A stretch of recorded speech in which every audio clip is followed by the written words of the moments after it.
This is Idea. Hey yo, has anybody in Rhode Island ever heard of Idea and Abilities? You see that, Max? Look at that shit, man. Anyways, it's kind of some interesting shit, because Idea, he's a really kind of a weird motherfucker, and it's funny because he lives in a 4x2 glass box that reminds me of my head.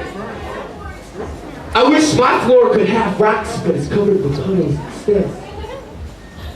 Now, if I could be him, life would be great. I could erase this permanent frown, because I wouldn't even be held down by my own weight.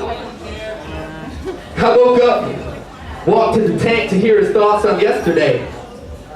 How was it, I asked, and after a tap on the glass, he looked my way and gave me this depressed expression, impressed his best just to say, the tides, the gray skies, it was okay. And I said, hey, Mr. Fish, you get all that you wish. You got nothing to complain about when hanging out with Mr. Fish. He replied, well, existence is bliss, there's so much that you miss. Besides, get off the trip, happiness is just a myth. And I said, living in water is extremely more peaceful than life divided with mind blind about the evil before we see through these two peepholes. I mean, seeds of renewed freedom not being limited by walls, but all that means is I qualify as ground for the sky when it falls. All that means is I qualify as ground for the sky when it falls. All that means is I qualify as ground for the sky when it falls. All that means is I qualify as ground for the sky when it falls. This is sufficient, this math is up and on and on and on and on. So I interrupted his chuckle with the fuck you from my finger, and he boldly told me it's too bad. I'm such a thinker, so arrogantly I asked, how could one think too much? He added that insanity lingers and thoughts brought me to the brink of such. What that you live inside a head that reminds me of my class box.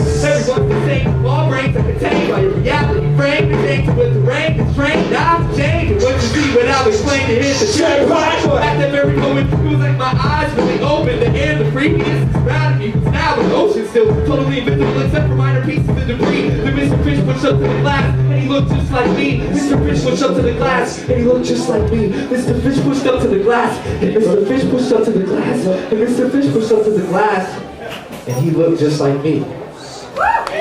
So my whole world spun around, and I didn't really understand.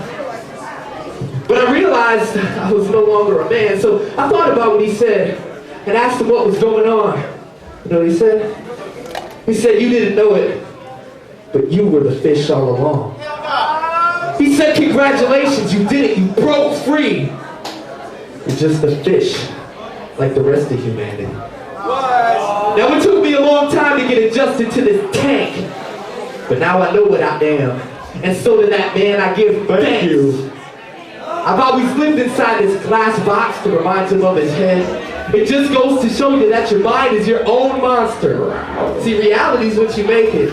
If you take it away, you're just a fish like me swimming in the powdered water. Swim with us. What's up?